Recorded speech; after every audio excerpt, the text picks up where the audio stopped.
이제 하나님 말씀을 봉독하겠습니다. 오늘은 사무엘상 1장 9절로 18절까지 제가 읽겠습니다. 그들이 실로에서 먹고 마신 후에 한나가 일어나니 그때 제사장 엘리는 여호와의 전 문설주 곁 의자에 앉아 있었더라. 한나가 마음이 괴로워서 여호와께 기도하고 통곡하며 서원하여 이르되, 만군의 여호와여, 만일 주의 여종의 고통을 돌보시고 나를 기억하사 주의 여종을 잊지 아니하시고 주의 여종에게 아들을 주시면 내가 그의 평생에 그를 여호와께 드리고 삭도를 그의 머리에 대지 아니하겠나이다. 그가 여호와 앞에 오래 기도하는 동안에 엘리가 그의 입을 주목한즉 한나가 속으로 말하며 입술만 움직이고 음성은 들리지 아니하므로 엘리는 그가 취한 줄로 생각한지라. 엘리가 그에게 이르되, 네가 언제까지 취하여 있겠느냐? 포도주를 끊으라 하니 한나가 대답하여 이르되, 내 주여, 그렇지 아니하니이다.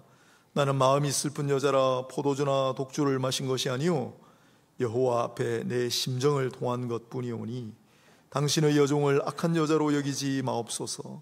내가 지금까지 말한 것은 나의 원통함과 격분됨이 많기 때문이니이다 하는지라.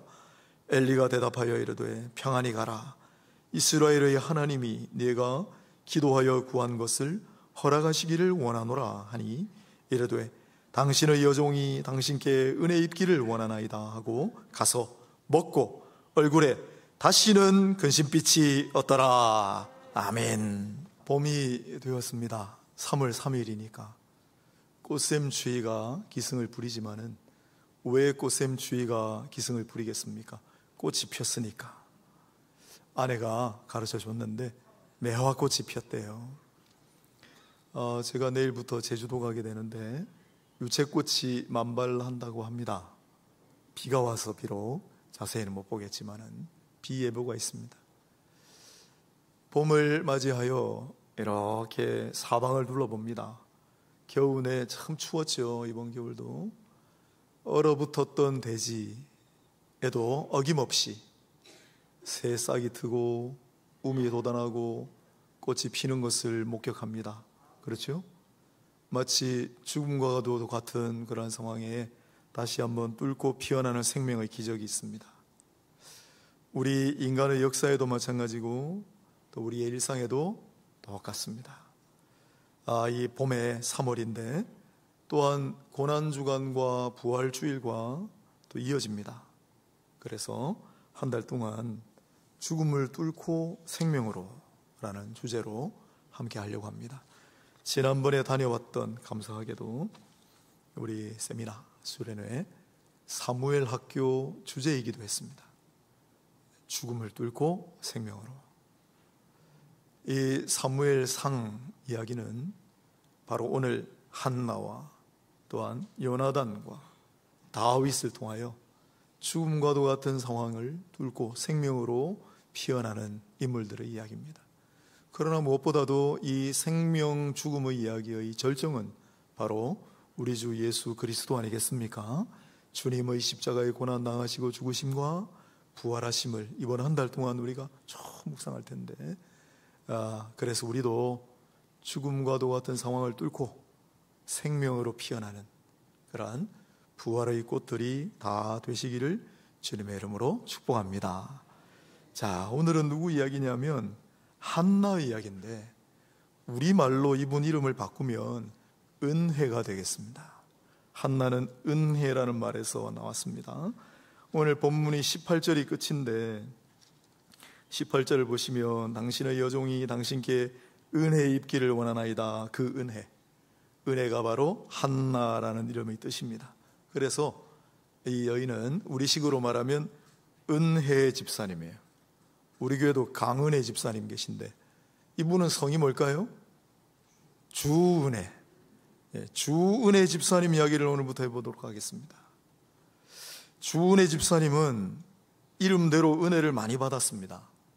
좋은 가문으로 시집을 갔어요. 1절을 볼까요? 에브라임 산지. 에브라임은 남쪽의 유다 지파와 더불어 쌍벽을 이루는 요셉 지파잖아요. 그 다음 라마 다임 소빔. 성경 읽으면 정말 전율을 느낄 때가 많아요.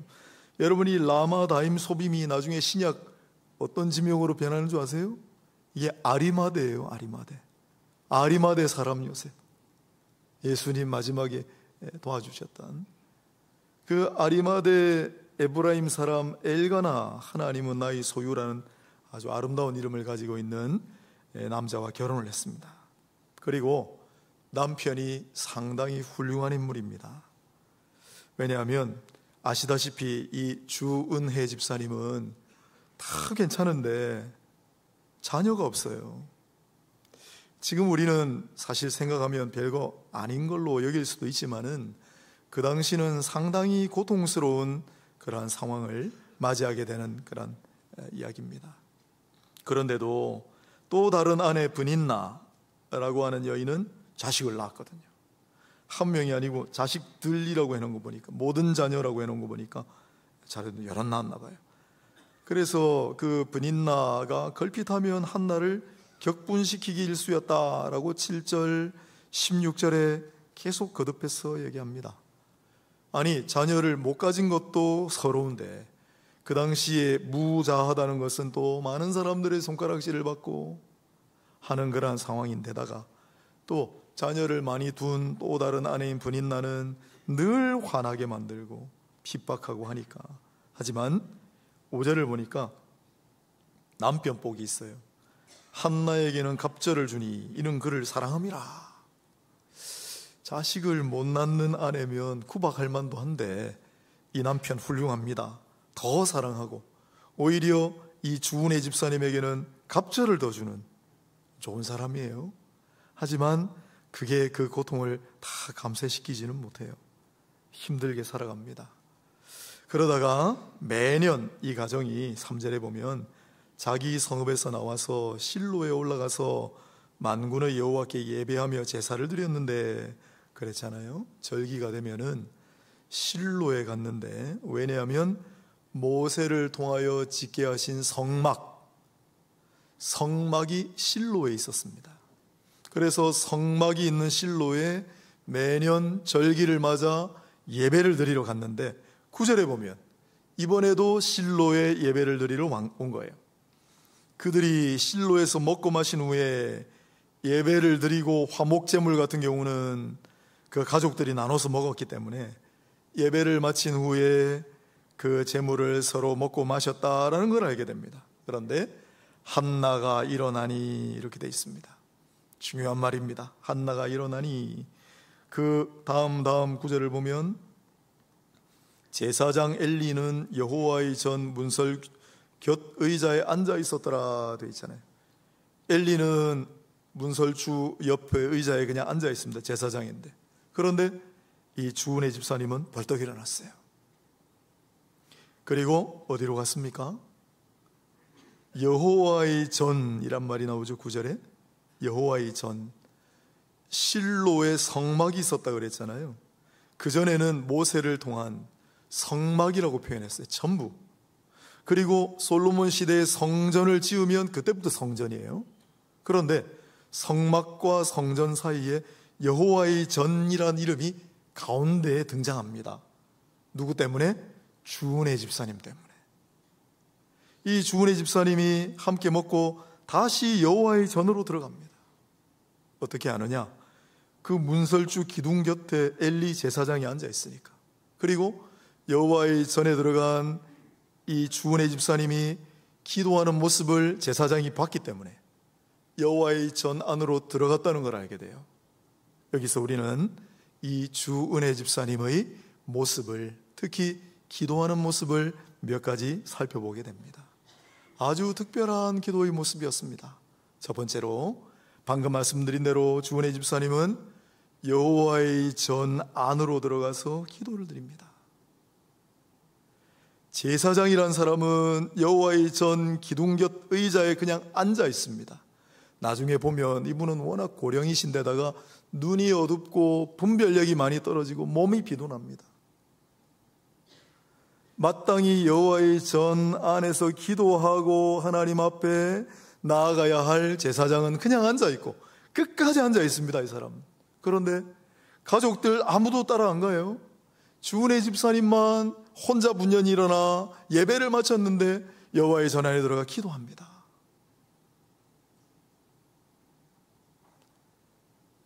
하나님의 전을 늘 지키고 섬기는 사람은 오늘날 시대는 목회자예요. 그러나 예배를 늘 집례하고 늘 교회에 있지만 그 하나님의 전 안으로 들어가 기도하지 않는 목회자도 많이 있습니다. 뿐만 아니라 늘 예배에 참석하는데, 교회는 늘 자주 오는데 하나님의 전 안에 나아가 하나님과 독대하여 대면하여 하나님 앞에 기도드리는 그러한 성도들은 많지 않습니다. 오늘 이 주은혜 집사님의 모습을 통하여 그와 같이 여러분 예배자가 되는 거 중요합니다. 그러나 예배 참석자에 그치지 마시고 하나님 앞에 나아가 홀로 단독자로 서서 기도할 수도 있는 그러한 분들이 다 되시기를 바랍니다. 또한 그냥 기도한 게 아니라 기도하고 통곡했다고 하잖아요. 통곡했다. 원문을 보면 통곡하다 똑같은 단어를 두 개를 겹쳐놨어요. 통곡하고 통곡하며. 통곡은 대성통곡하는 건데 보통은. 그런데 통곡을 하고 또 통곡을 했는데 소리는 안 나요. 본문에 보면 속으로 말하며 입술만 움직이고 음성은 들리지 아니하므로. 그래서 이걸 다른 번역본에는 뭐라고 번역해놨냐면 흐느껴 울었다. 기도하며 흐느껴 울었다 그럽니다. 아무튼 이 주은혜 집사님의 기도는 통곡하는 기도였어요. 여러분, 오늘날 우리는 눈물이 말라버린 세대를 살아가고 있습니다. 한국교회는 언제나 눈물이 흘러넘쳤습니다. 통곡하는 성도들로 가득한 곳이 한국교회였어요. 한국교회가 언제 부흥했는지 아세요? 일제시대 핍박기에, 나라가 망했을 때, 전쟁 났을 때, 보릿고개를 넘을 때 한국교회가 부흥했습니다. 급성장을 했습니다. 정말 힘들고 어려웠지만은, 진짜 가난하고 너무너무 힘들었지만은 그때 한국교회는 통곡의 소리가 있었습니다. 흐느끼어 울며 하나님 앞에 나아가 기도하는 성도들이 있었습니다. 어제 아파트에서 우리 아파트 주민 성도님을 만났는데, 저는 이제 교회 가려고 이렇게 오고 그분은 집으로 밤에 대뜸 저에게 하시는 말씀이, 목사님 요즘 힘드시지요? 제가 반문했습니다. 제가 뭐가 힘들까요? 교회도 다 지었는데 요즘 참 힘든 세상이잖아요 그러시는 거예요. 아, 맞아요. 다 힘들다 그래요. 그죠? 먹고 살기 힘들고. 여러분, 우리 재개발 중에 이 교회를 이렇게 완공한 거 하나님 큰 은혜입니다. 별로 찬동을 안 하시나 봐요. 감만동에 지금 만세대 재개발하는 대규모 지구가 있습니다. 거기에 교회가 포함돼가지고 그 목사님이 저한테 자주 전화한다고 한 말씀 드렸잖아요.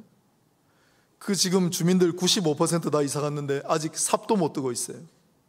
지금 경기가 너무 어렵기 때문에 건설회사들이 지금 막 부도가나고, 그 과정 가운데 우리는 재개발 지금 마무리 단계에 있고 교회를 지었으니 얼마나 감사해요.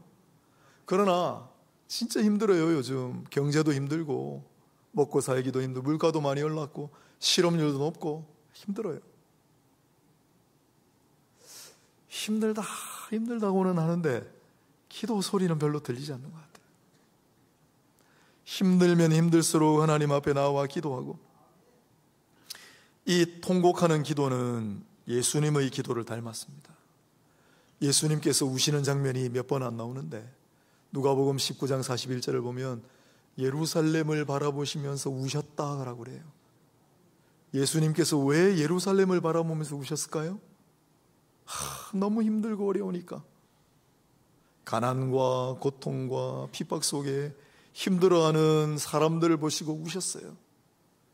이 통곡의 기도는 예수님의 기도예요. 주은혜 집사님의 기도였습니다. 힘들고 어려우십니까? 지금 우리 살고 있는 이 시대가 참 힘들고 어렵다고 생각하십니까?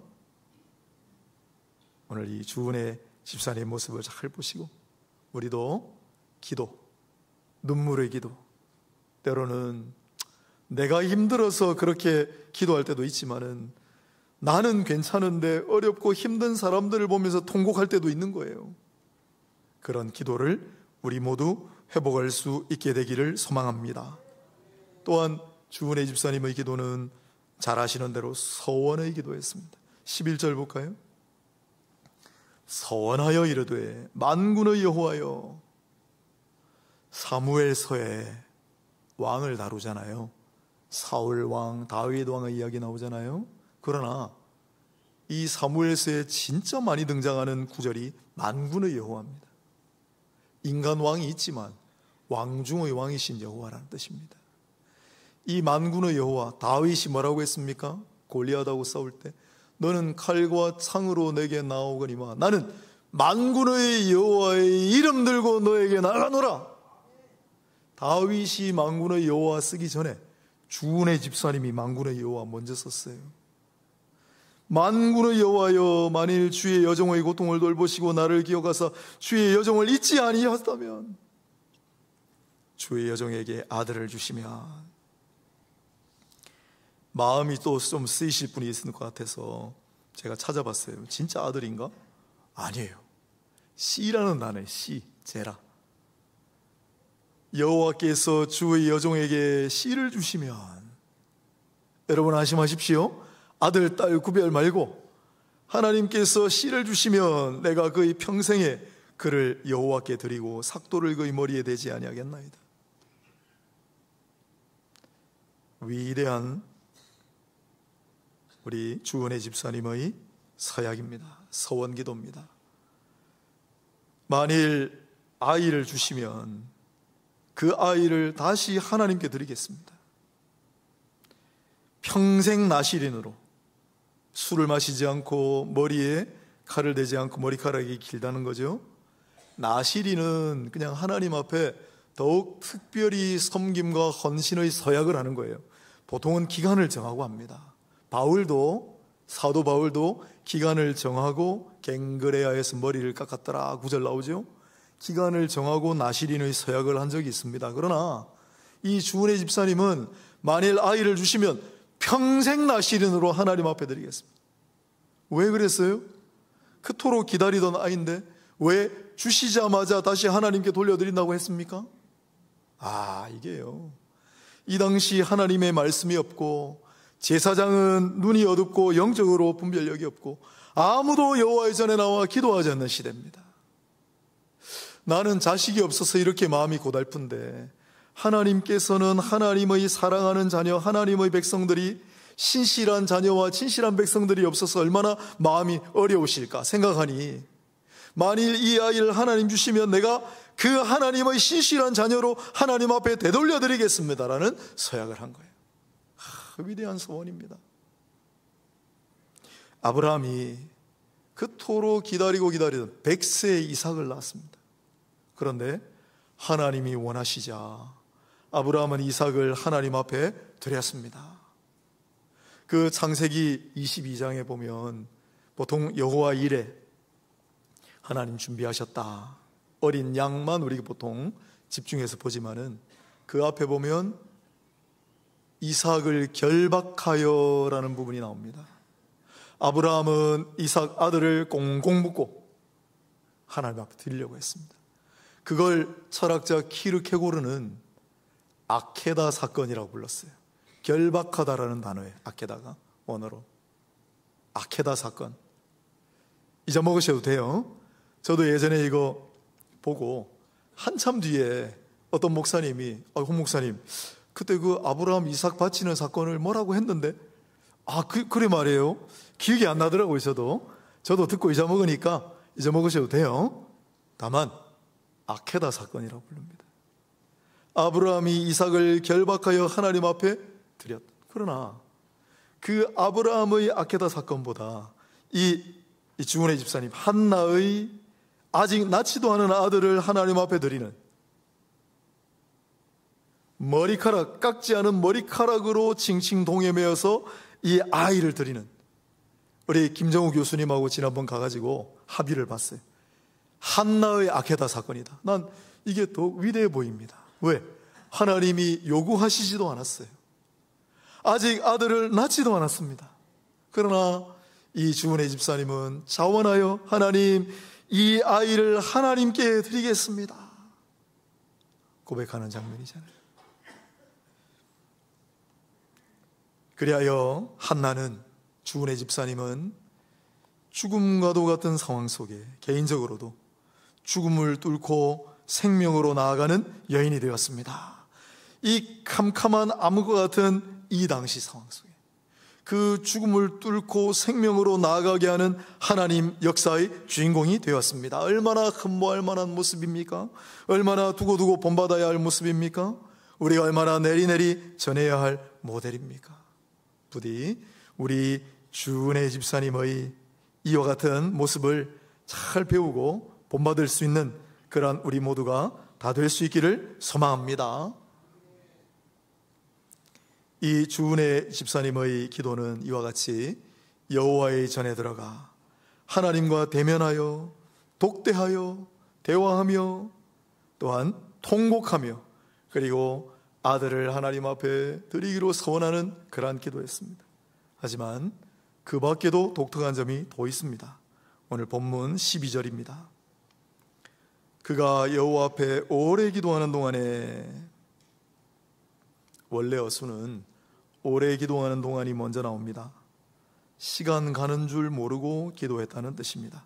얼마나 오래 기도했으면 오래 기도하는 동안에 라고 썼을까요?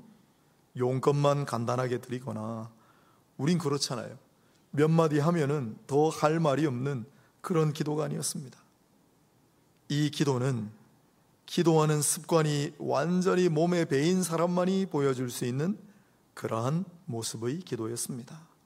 물론 기도 오래 한다고 그게 다는 아닙니다. 기도의 시간이 기도의 절대적인 요소는 아닙니다. 하지만 기도의 시간은 기도의 습관에 비례하는 것은 사실입니다.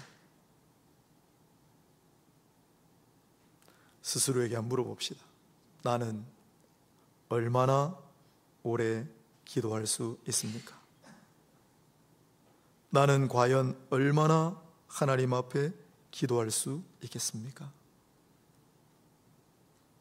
다음에 나오는 여호와 앞에라는 문구도 의미심장합니다. 여호와 앞에, 여호와 앞에. 오늘 10절에 한나가 마음이 괴로워서 여호와께 기도하고 그랬는데, 이것도 상당히 독특한 표현을 썼어요.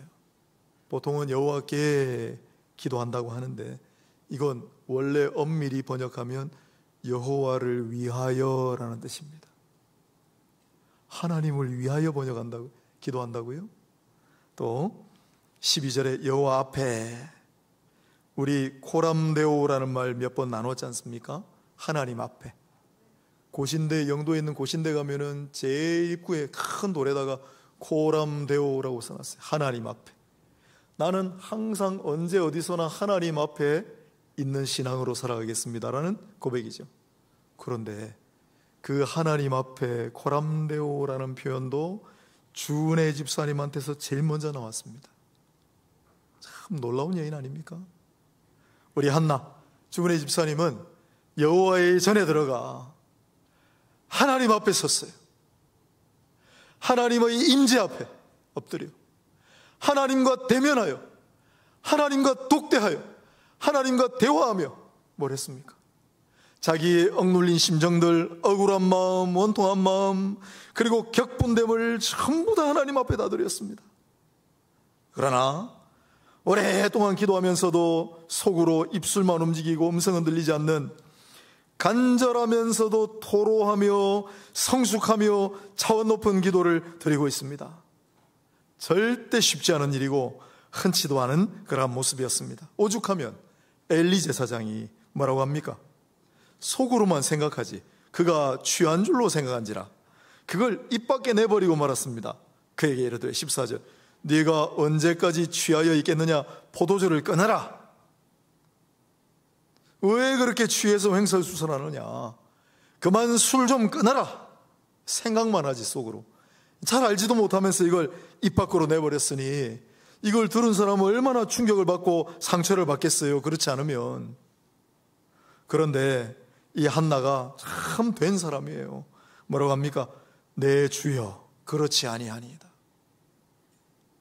깜짝 놀랍니다. 얼마나 본받을 점이 많은 여인인지 몰라요. 내 주여 그럽니다. 그렇게 모욕적인 이야기를 하는데도. 아니 제사장이 돼가지고 그것도 몰라요? 목사님 되셔서 내가 기도하고 있는지 술 취한지도 구별 못한단 말입니까? 아니 술 취했다니요 지금. 그렇게 얘기하지 않습니다. 내 주여. 18절에도 당신의 여종이 하나님 앞에 신실하고 하나님 앞에 참 경건한 분이 사람들 앞에는 무례하고 친절하지 않는 모습을 보일 때가 가끔씩 있습니다. 사랑하는 여러분, 꼭 기억하십시오. 하나님 앞에 참되고 신실하고 경건함과 사람들에게 친절하고 무례함이 다르지 않습니다. 부디 이 주은혜 집사님 같이 하나님의 사람으로 하나님께 신실하고 경건하며 사람들에게도 친절하고 예의 바른 성도들이 다 되시기를 축복합니다. 내 주여 그렇지 않습니다. 내 마음이 슬픈 여자라 포도주나 독주를 마신 것이 아니요 여호와 앞에 내 심정을 통한 것뿐이오니 당신의 여종을 악한 여자로 여기지 마옵소서. 내가 지금까지 말한 것은 나의 원통함과 격분됨이 많기 때문이니이다 하는지라. 얼마나 멋진 줄 아세요? 너 술 좀 그만 마셔. 그랬더니 내가 술 마셔서 그런 게 아니고 내 억울함과 원통함과 그리고 내 격분됨이라고 해놨죠. 나를 누군가 격분을 하는 거예요. 화가 나게 하는 거예요. 그러나 그 모든 것을 다 하나님 앞에 쏟았을 뿐입니다 라고 대답하는 거예요. 심정을 통한다라는 말은 쏟다라는 말이에요. 얼마나 멋진 줄 아세요? 술 마시다가 취할 때까지 마시다가 샤타라는 말이거든요. 근데 심정을 쏟아내다라는 말은 샤파크예요. 제사장님, 제가 샤타한 게 아니고 샤파크 하는 거예요 지금. 저만 멋있는 거예요. 그래서 이 아름다운 표현으로 내가 술 취한 거 아니에요. 나 술 마시지 않았어요. 난 그저 억울하고 답답하고 속상한 모든 심령을 하나님 앞에 다 쏟아내느라 그런 거예요 라고 대답하는 거예요.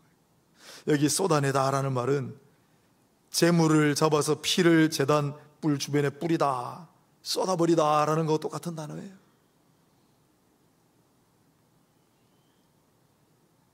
우리 한나 주은혜 집사님은 그동안 눌려왔던 거, 또한 원통함, 격분됨, 그 모든 것을 하나님 앞에 나와 하나님과 독대하며 하나님과 대화하며 다 쏟아버리고 있습니다.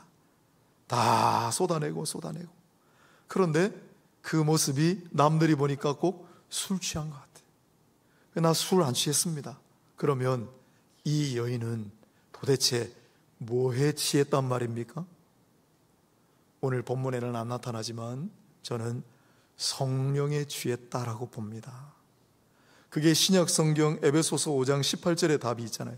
술 취하지 말고 성령으로 충만함을 받으라. 술 취한 모습하고 성령으로 충만함을 받은 모습하고 비슷한 면이 있나 봐요. 오순절 마가의 다락방에 120명의 성도들이 단체로 성령 강림의 사건을 체험했어요. 그때도 나가서 전부 이야기하는데 사람들이 전부 그 모습을 보고 술 취했다고 그랬잖아요. 아니요. 그들 술 취하지 않았습니다. 그들은 성령의 충만함을 받았습니다. 한나는 술 취하지 않았습니다. 그녀는 성령의 충만함을 받았습니다. 부디 우리도 이와 같이 성령의 충만함을 받아서 성령의 충만함을 받아야만 죽음을 뚫고 생명으로 나아가는 그런 인생이 될 수 있습니다. 사랑하는 여러분이요, 이 세상 향락과 다른 것에 취하지 마시고 성령으로 충만함을 받아 우리 주은혜 집사님과 같이 죽음을 뚫고 생명으로 나아가는 모든 한 분 한 분이 다 되시기를 축복합니다. 제일 중요한 구절이 15절에 있습니다. 나는 마음이 슬픈 여자라. 왜 마음이 슬픈 여자라고 했을까요? 이게 무슨 뜻일까요? 나는 마음이 슬픈 여자라. 매튜 헨리라고 하는 위대한 주석가가 있죠. 그분은 이 구절을 술 취해서 눈가가 붉은 게 아니라 내가 마음이 슬퍼서 너무 울어서 내 눈이 퉁퉁 부었습니다라고 번역을 했습니다. 그럴 수도 있겠죠. 절망적인 여자나 몹시 괴로운 여자, 몹시 불행한 여자로 번역한 성경판도 많이 있습니다. 그러나 이해가 잘 되지 않았어요. 왜 갑자기 슬픈 여자라고 할까? 그리고 16절에 당신의 여종을 악한 여자로 여기지 마옵소서. 이건 또 무슨 뜻일까? 왜 슬픈 여자라고 하고 악한 여자라고 할까? 술 마시니까? 그렇게도 생각을 했지만 이번에 교수님하고 같이 연구를 하면서 이런 결론에 도달했습니다. 이 슬픈 여자 할 때 슬프다라는 말이 앞부분에 많이 나오는 단어예요. 어디 나오느냐면 출애굽기 32장 9절에 모세가 하나님을 만나러 시내산에 올라가면서 조금만 기다리라. 여기서 그 새를 못 참고 금송아지를 만들고 난리를 떨고 있는 백성들을 향하여 모세가 하나님 말씀을 전합니다. 이 목이 뻣뻣한 백성들, 목이 곧은 백성들이로다. 그 단어를 썼어요. 또 신명기 2장 30절에 하나님께서 그들의 마음을 완고하게 하셨다. 예전에는 강팍하게 하셨다. 팍자가 한자예요. 제일 어려운 한자 중에 하나예요. 그래서 그걸 완고하다로 바꿨지만 강팍하다, 완고하다, 뻣뻣하다, 곧다라는 데 쓰는 단어예요. 나는 마음이 뻣뻣한 여인입니다. 나는 마음이 강팍한 여인입니다. 그렇게 번역할 수는 없잖아요. 이걸 선한 이미지로 번역을 해야 되니까. 그래서 교수님하고 도달한 결론이 바로 나는 마음이 굳센 여자입니다. 무라오카라는 사람도 그렇게 번역을 했어요. 나는 마음이 굳센 여자입니다. 나는 마음이 견고한 여자입니다. 나는 독한 여자가 아니고 마음이 굳세고 심지가 견고할 뿐입니다. 나를 그렇게 독한 여자로 보지 마세요. 나는 굳센 여자입니다. 나는 심지가 견고한 여인입니다. 어떠한 상황에도 절망하지 않습니다. 어떤 순간에 처해도 결코 좌절하지 않습니다. 끝까지 소망을 잃지 않고 하나님 앞에 기도하고 나아가는 여인, 마음이 굳센 여자입니다 라고 번역합니다. 그게 공감이 갑니다. 이렇게 뒤에는 편집이 되겠지요. 나는 마음이 굳센 여인입니다. 결코 술 취해서 그런 게 아닙니다. 나는 술 대신 내 마음을 하나님 앞에 쏟아 놓았을 뿐입니다. 한나는, 주은혜 집사님은 노쇠한 엘리 제사장이 악한 여자로 착각할 정도로 마음이 굳세고 단단한 여인이었습니다. 그녀는 결코 자신의 감정이나 운명에 얽매이지 않았습니다. 그럴수록 더욱 하나님 앞에 나아가 하나님과 독대하여 하나님과 대면하여 때로는 통곡하며 흐느끼며 기도하며 오랫동안 기도하며 모두 쏟아내버리고 승화시킬 줄 아는 여인이었습니다. 그리하여 마침내 죽음을 뚫고 생명으로 나아가는 기적의 주인공이 되었습니다. 어떻게 됐지요? 하나님께서 응답하여 그에게 사무엘을 주셨어요. 그러나 그 응답의 열매가 있기도 전에 17절에 엘리가 대답하여 이르되 평안히 가라. 이스라엘의 하나님이 네가 기도하여 구한 것을 허락하시기를 원하노라. 엘리 제사장은 이 여인에게 무엇 때문에 그렇게 괴로워하느냐, 뭐가 그렇게 원통하냐, 무엇 때문에 그렇게 통곡하며 기도하냐 물어보지도 않아요.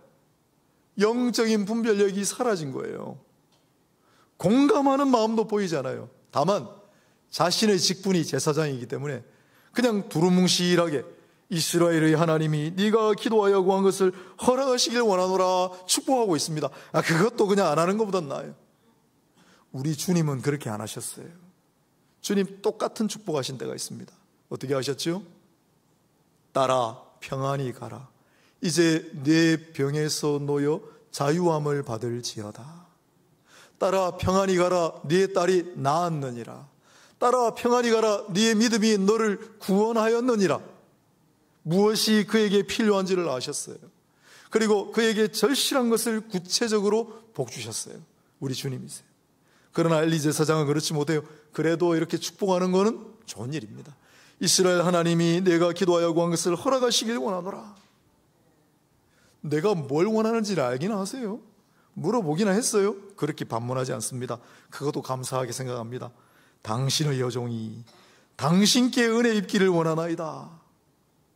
참 고차원적인 신앙을 보여줍니다.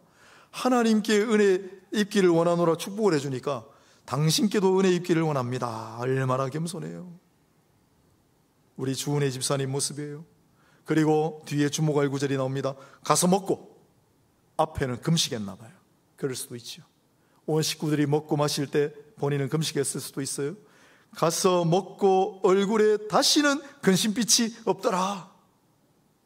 하나님 앞에 나아갈 땐 원통함과 격분됨이 가득하고 마음이 괴로웠다고 그랬는데 하나님 앞에 다 쏟아버리고 제사장의 축복을 받고 이제 다시는 얼굴빛이 근심이 없었다. 이 모습이 저와 여러분의 모습이 될 수 있기를 소망합니다. 우리 주은혜 집사님 모습을 살펴보았습니다. 정리를 한번 해볼까요? 아무도 여호와의 전에 가지 않아요. 제사장조차도 여호와의 전에 들어가 기도하지 않습니다. 무엇 때문에 그렇게 슬피 우느냐 물어보지도 않은 시대, 하나님 말씀이 사라져버린 시대. 그러나 한나는 여호와의 전에 들어갔어요. 하나님과 대면하여 독대하고 흐느껴 울며 자기의 억울함과 원통함과 격분됨을 다 쏟아버리고 여호와 앞에, 하나님 앞에, 그리고 아들을 주실 줄로 믿습니다. 아들을 주시면 이 아들을 하나님께서 이 시대를 향하여 사용하실 그 하나님의 자녀로 바치겠나이다. 그는 오히려 거꾸로 하나님을 위로하고 하나님을 위하여 기도하였습니다. 놀랍습니다. 그리고 엘리 제사장, 그가 나이 많고 눈이 흐리고 영적 분별력이 사라졌다고 깔보지 않습니다.